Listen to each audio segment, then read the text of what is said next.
Okay. Now, I kind of told you about what evolution really is, and I kind of explained to you what the process of human development is. Evolution basically means that people develop certain ways to adapt to the environment in which they're living, and that's evolution. Development is no more than us growing and becoming what we are now. And believe me, from what I've been researching, I've done a lot of research. It's taken over 10 years worth of research and come to my own conclusions. No, it's changed many times over the years through the development and studies that I've taken. And I want you to do your little basic homework to find out. I want more about the development. Now, last time I left you with knowing that when we were first developed, we had the sciatic nerve and we had a brain stem. But I didn't explain to you all the things that happen with it. Only that with the brain, we learn to feel with our senses. And our senses that we had at the time was pretty broad in the sense that we could sense different changing in temperature. Once we got a certain temperature, we were going to die. Or either it was too hot or too cold, we were going to die. That's it. So we learned and developed ways to protect ourselves. And that was part of the census of the skin, and our largest organ that we have right now was because of that. We had the sciatic nerve. We had the central nervous system. Before we had a backbone to encase that central nervous system. But as we learned to move along, we developed suggest that that was the first thing that came along was to protect that central nervous system, the sciatic nerve. As we develop arms and legs, the sciatic nerve grew, and we develop ribs, lungs, and everything. Those nerves grew. Now, you can't get nerves to grow in a lab like yet because it takes certain things to happen to create that nerve. But the nerves can die. They don't have to keep living. They can die out. As you can find out in neuropathy, that that's what happens, especially diabetic neuropathy. And that happens, and people can lose cysts in their feet and legs and all. Gout is another way of losing part of that. But that lets you know that the central nervous system, which is the sciatic nerve that runs from the top of the spinal cord all the way down to the bottom, is what would come first. You had to have that. And the sciatic nerve, but let's talk about what is the brainstem. Now, the brainstem had not just nerves there, but it had certain functions that it needed to take care of. And I went and did a little research. If you see, too close, bring it back a little bit. I've done some insight study about the brain, different things, and the synaptic nerves and all like that. I truly understand that. But all you need to know to understand how you are and the development of the brain and how it came to be is to know the simple, basic part. And that's what I'm going to go over with you. Now, there's people out there claim they can tell you everything they want to know about the brain. TMI. too much information. You don't need to know that. What you do need to know about is the brainstem, and that's a certain part. And see if I can get it come in and focus on. So you see where my finger is at? Is part of the brainstem. And you have to understand that the brainstem has certain functions already there. And you see there that the pituitary gland, which helps you to sweat and regulate your body heat and stuff, it had to be there. Because, like I said, you have skin and central certain things that you need to do to protect yourself. Sweating would be one of them. Fuel and things like that that help sense the cold weather, the hot weather and stuff like that. You had to have that. So the pituitary gland was there.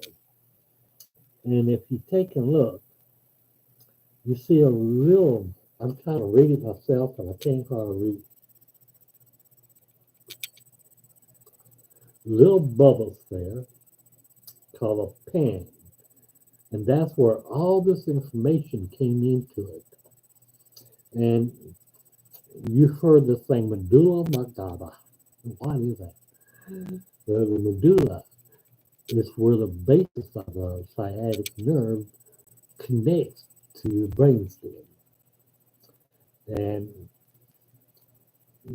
part of the brainstem also developed into a mass there, which was part of the cerebellum. Okay? But that's all that you needed. Is you need the pituitary gland, the bulbous there, which was a way of bringing all those nerve endings together, just bulbous there. Then you got the medulla, where the brainstem kind of connected to it, and you got the cerebral development of the first part of the brain. That's all you need. You did not need anything else. And what that did was store what was good, what was not good, what was hot, what was cold, what would get the connection back on to there.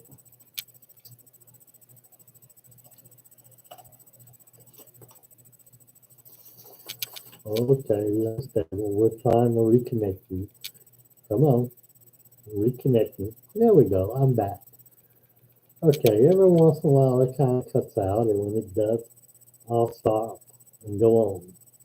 So for a few seconds there, what I'm trying to show you is that we had a process before we had the high brains to where we're at now. We had only the very basic of stuff. We had only that could tell us hot, cold, good, bad, danger, no danger, death, no death. There was none of this empathy from one human to another. That didn't happen. We didn't need that. That comes a whole lot later. Compassion and all that comes a lot later. And what we do find out is that in this basic thing, we had to do two things. Two things. Only two things. And that is reproduce and live long enough to reproduce. That's all we had to do. We did not need to sleep, rest, or anything like that. We need to reproduce, make more of us, and we had to live long enough to do that. In those two processes, we had to obtain the energy and nutrition in order to grow. And as we grew, we were able to multiply and I like to say became like the frogs or the crickets or whatever there was out there at the time. We laid spots of who we were here and there, different places, just like the sea turtle does right now. lays its eggs, then it takes off and goes back into the sea. You never have to worry about it. And we see turtles come out and they know to crawl to the sea. And as they crawl into the sea, they're fully developed and able to take care of themselves. Not many of them survive, but that's the reason why there's so many of them. And we would be like that.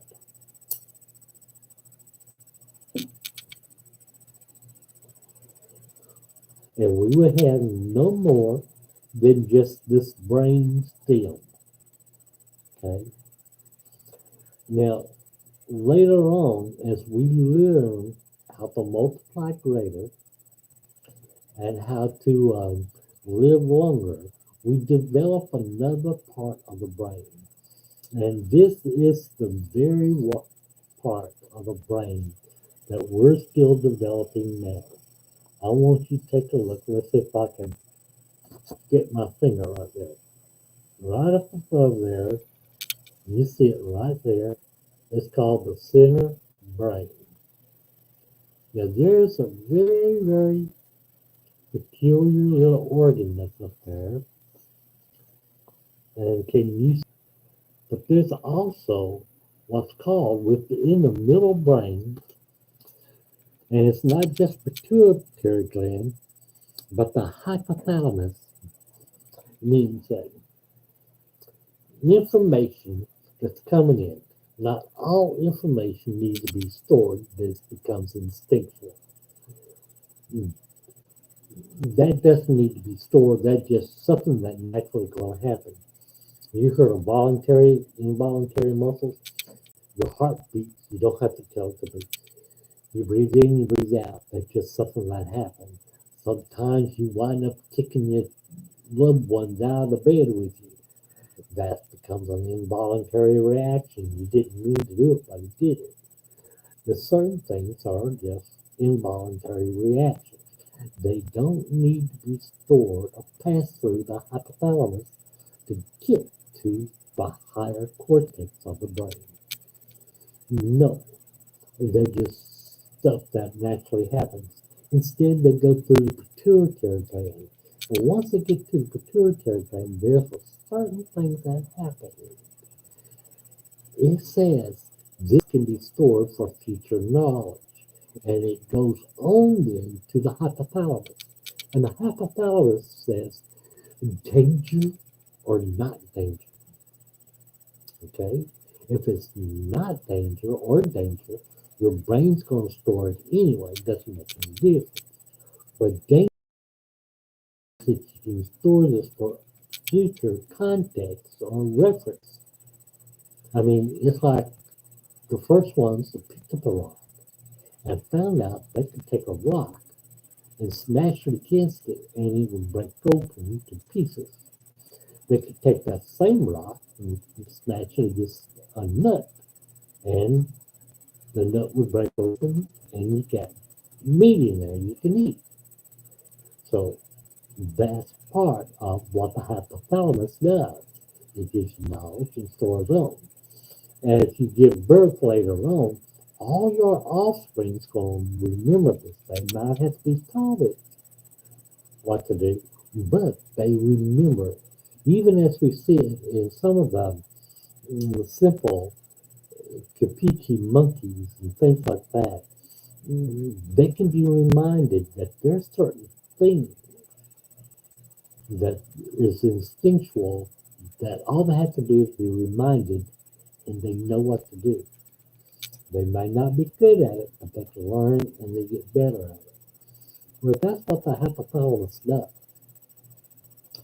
But now the hypothalamus works on these principles. If it's dangerous, should we run or should we fight? If it's just plain knowledge, no problem with it. But that danger, is it dangerous? Can it hurt us or not hurt us? Should we run or should we fight? Because sometimes the animals that was going to hurt us, we were able to fight against it and defend ourselves. Other animals we couldn't fight against, so we ran. And that still happens with every bit of information coming to your head, passing right there from the brainstem, right there, the hypothalamus is in the middle brain. Remember, the pituitary gland is basically the involuntary muscle reaction. They're just going to react. Everything else passes through the hypothalamus. The hypothalamus has two functions. It is mainly to let you know that something could be stored as knowledge no matter what. Good or bad, you can store that as knowledge, and that can be passed on to others that are born, other humans that are born. Or it is danger, and that danger is fight or flight. It's just two. It's always two, because never more than that. Because if the pendulum or something has to swing too far, the decision of what to do becomes almost impossible for the brain to conceive it. And now, what was dangerous in the past is no longer dangerous. Sometimes the things that we go through, we know no better than to say that it's dangerous and brings fear to us. Like coming together in a crowd, okay? In that crowd of people, it used to be very dangerous for you as a lone survivor to be in a crowd of others of your kind. Therefore, your brain has stored it as danger, and it becomes part of the pituitary gland that takes it and makes it more of an involuntary reaction. And we see it now in forms of anxiety. And that anxiety can manifest itself in many different ways in different circumstances. But that's basically what's happening. Sometimes the knowledge has been stored and we thought it was okay, and then it comes back up again, and our brain processes it again through the hypothalamus, and it says it's a danger, and we get scared of it. And it goes on, and we don't know why we're scared when we shouldn't be, but it keeps on doing the same thing, and we become depressed. That's part of it. And sometimes within that pituitary and hypothalamus, they wind up kind of fighting against each other. And in that, you get people that are manic, that swings high and low, both directions, both ways. And it just explains schizophrenia. I'm going to do that later on. But I want you to understand what is going on with your brain. Okay? And it's because it keeps going back to the hypothalamus and the pituitary gland. The pituitary gland wants to say it is nothing to worry about, while the hypothalamus say it's something to be scared of. Back and forth, back and forth. Now, the speed of the brain and the nerving, some people say it's faster than the speed of light, but that's how fast it goes. That's how quick the anxiety can come up. That's how low the depression can go. That's what's happening in there, people. And it comes back to we're still working on the old premises of what can scare us and what can't. Some people can watch scary movies and see right through them, and others cannot. I mean, if you watch The Exorcist and have nightmares, while others, like myself, I watch The Exorcist and winded up laughing. It irritated everybody in there, but I saw right through it. Didn't scare me. Now, you don't think this is real? Realize that the United States military, the Russian military, and all these elite special forces, first thing they have to do is teach those recruits how not to fear. You can be afraid, but when you get scared and fear creeps in, so you can't just let your body react.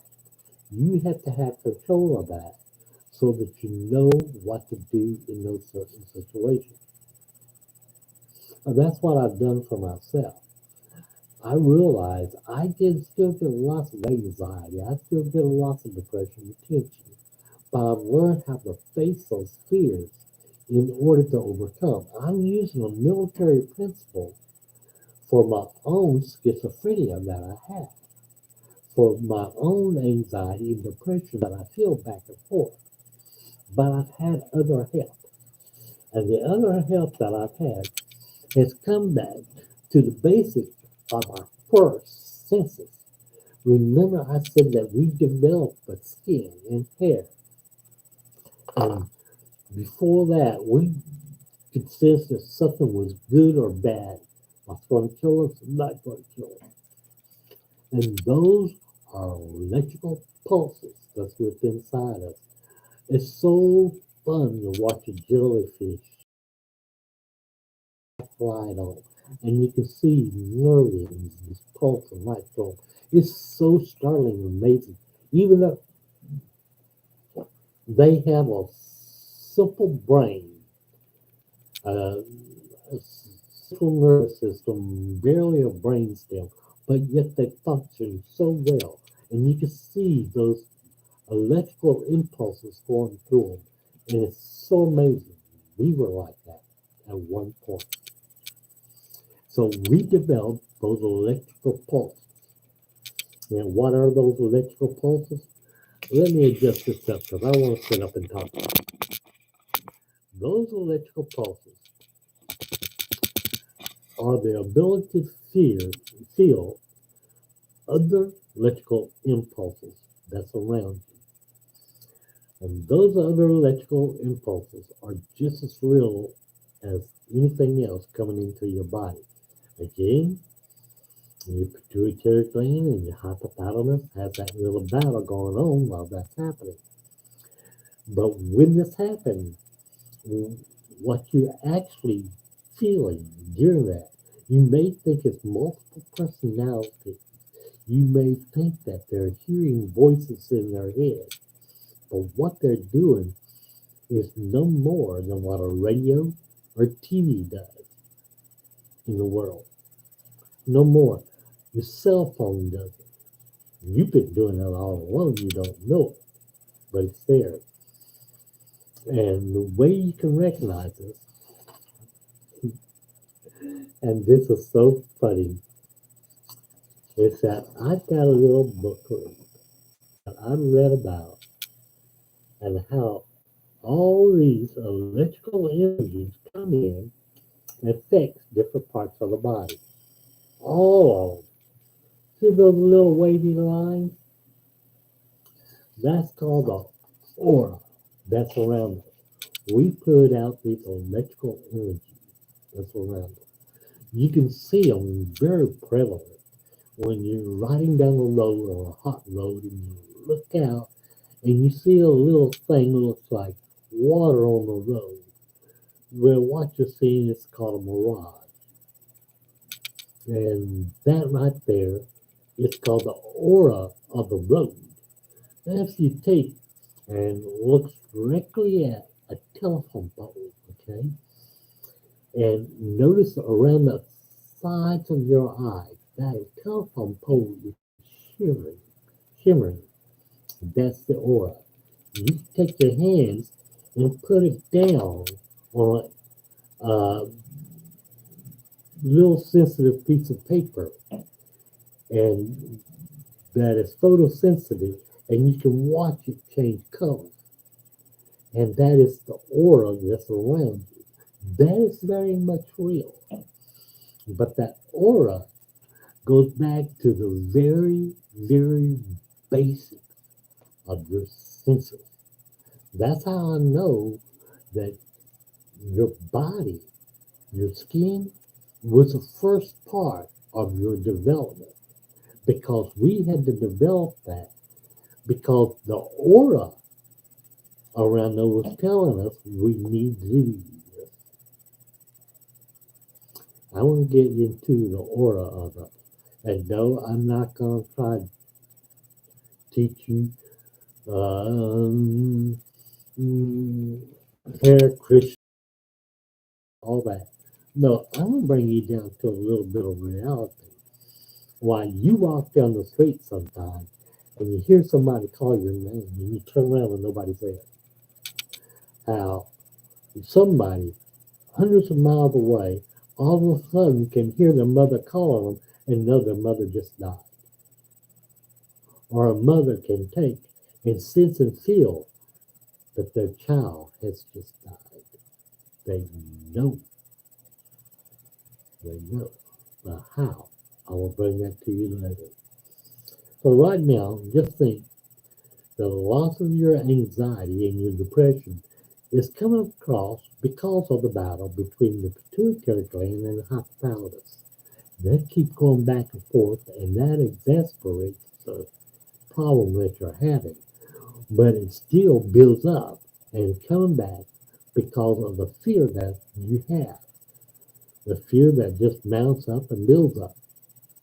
So when a person's in a crowd and all of a sudden they start shaking, they have to turn around and leave, know that they had a battle between the pituitary gland and the hypothalamus. That's all that was.